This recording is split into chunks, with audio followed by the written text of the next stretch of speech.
तो स्टूडेंट, हम लोग भारत की वैभवशाली काल की उपलब्धियों के बारे में अध्ययन कर रहे थे। हमने सिंधु घाटी सभ्यता की विशेषताएं पढ़ ली थी।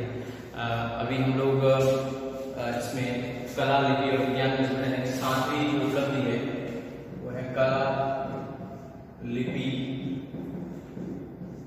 विज्ञान।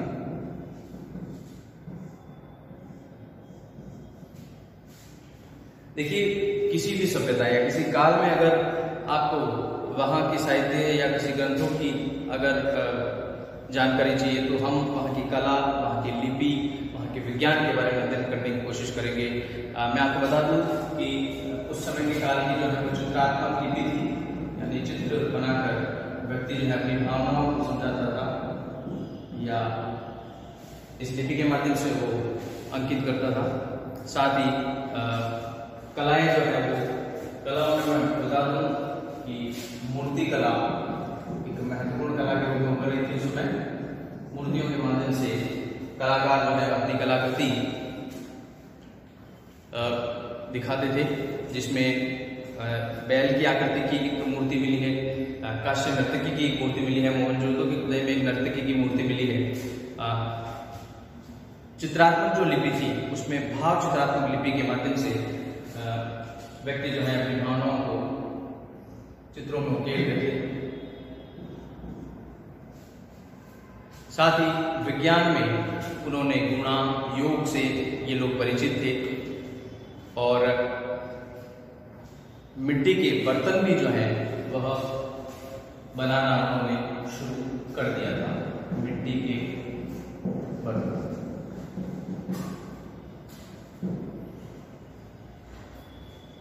इस उपलब्धियों की बात करते हुए हम आगे चलते हैं आर्थिक उपलब्धियों की तरफ। आर्थिक उपलब्धियां उस समय के लोगों की क्या थी?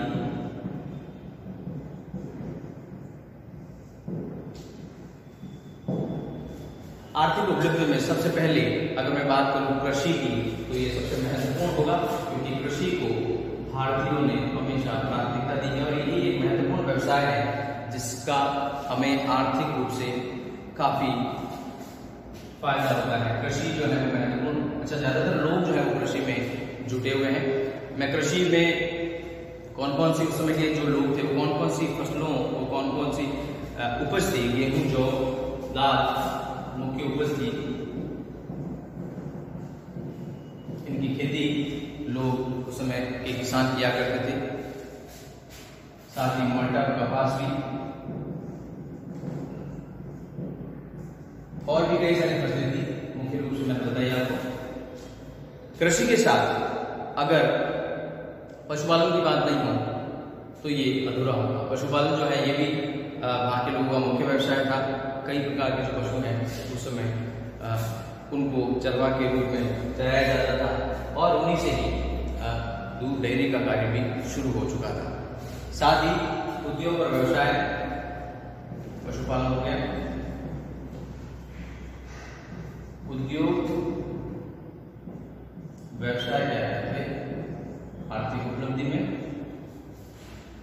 उस समय के काल में उद्योग और व्यवसाय में धातु उद्योग, मिट्टी के बर्तन बनाने, मिट्टी की मूर्तियां बनानी, आभूषण बनाने, बहुत सारे कार्य जो है लोग किया करते थे।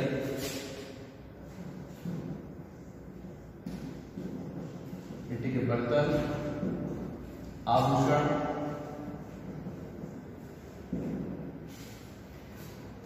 इन व्यवसायों में आगे चले मन के बनाने का कार्य,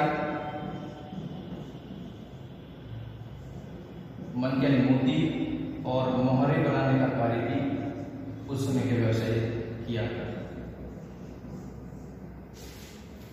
ये उद्योग और व्यवसाय, इसके साथ ही हम व्यापार और वाणिज्य की तरफ चलते हैं कि व्यापार वाणिज्य में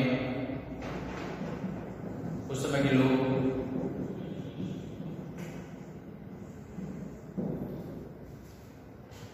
भारत शुरू से ही उद्योग आधारित देश रहा है। व्यापार वाणिज्य में उन्नत अवस्थाओं में भारत ने या सिंधु घाटी सभ्यता कह दूंगे तो वहां उस समय के जो व्यापारी थे उन्होंने दूसरी सभ्यता, एक महत्वपूर्ण सभ्यता का नाम होगा मेसोपोटामिया की सभ्यता। इस सभ्यता का सिंधु घाटी सभ्यता से आयात निर्यात उस समय चलता था, व्यापारिक संबंध थे, वस्तुओं का विनिमय होता था, मापतोल की क्रियाएं उस समय शुरू हो चुकी थी, यानी लोग मापतोल में समझने लग गए थे। तो अगर आपको कई बार प्रश्न पूछा गया है कि सिंधु घाटी सभ्यता की समकालीन सभ्यता कौन सी थी जिसमें व्यापारिक संबंध थे, मेसोपोटामिया की सभ्यता।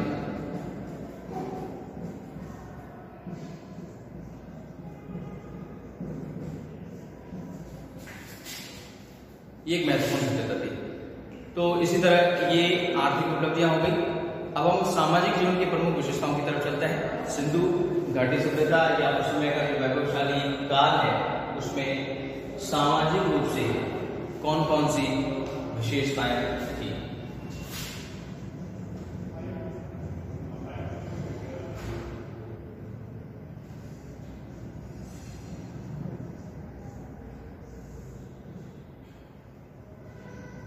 देखिए, भारतीय समाज में परिवार से मिलकर समाज बनता है, और उस समय के समाज की बात करें जहां पर वर्ग आधारित समाज जो है वो उस समय स्थित था। कर्मचारी वर्ग, सामंत वर्ग, श्रमिक वर्ग, कर्मचारी वर्ग, सामंत वर्ग,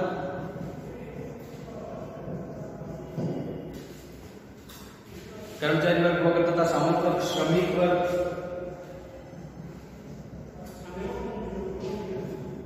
ये महत्वपूर्ण वर्ग हुआ करते थे। कृषक वर्ग जो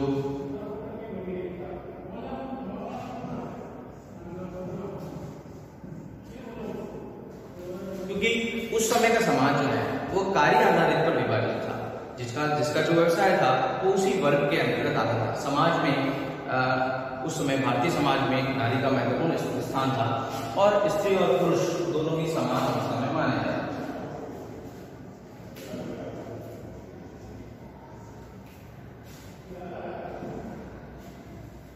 स्त्री और पुरुष दोनों ही समान अवस्था में माने जाते थे। ये था उस समय का सामाजिक जीवन का काल। अब हम धार्मिक जीवन की तरफ बढ़ते हैं कि उस समय का धार्मिक जीवन किस प्रकार हुआ।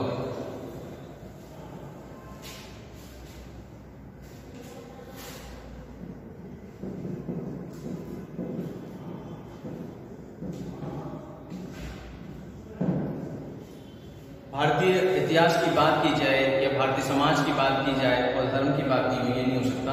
सिंधु सरस्वती सभ्यता के लोग मातृ देवी के उपासक थे। सिंधु सभ्यता के लोग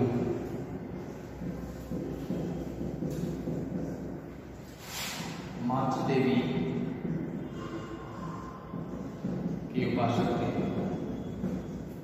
उत्खनन से ये अवशेष प्राप्त होते हैं।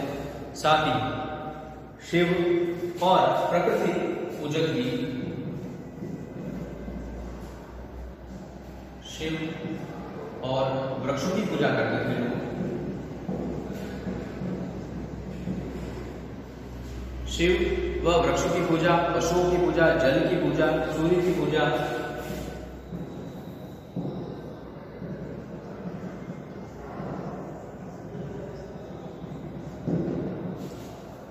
उस समय के लोग क्या करते थे। तप और योग का काफी उस समय महत्व था। लोग जो है वो धार्मिक मार्ग की तरफ बढ़ रहे थे। तो धर्म से विशेष, मैंने ये बात समझा दी आपको, सभ्यता के लोग माता देवी के उपासक थे, शिव के उपासक थे, वृक्षों की पूजा किया करते थे, प्रकृति की पूजा किया करते थे। महत्वपूर्ण चीजें हैं, और तप और योग का काफी महत्व प्राचीन इस काल में दिखाई देता था। अब मैं अंतिम राजनीतिक जीवन की बात करूंगा। धार्मिक जीवन के बाद राजनीतिक जीवन किस प्रकार का था।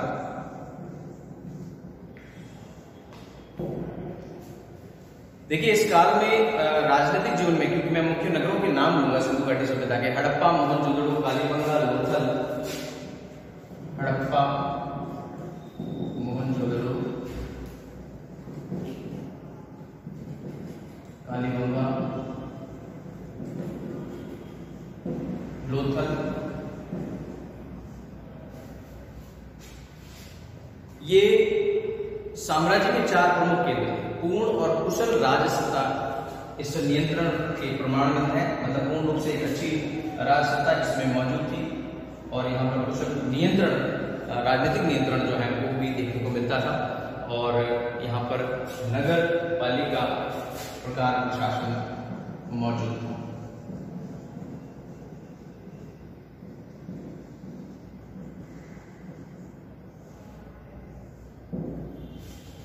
नगर पालिका प्रशासन के भी यहाँ पर पूर्ण रूप से संकेत मिलते हैं। ठीक है, तो ये महत्वपूर्ण बिंदु थे वैभवशाली भारत की उपलब्धियों के।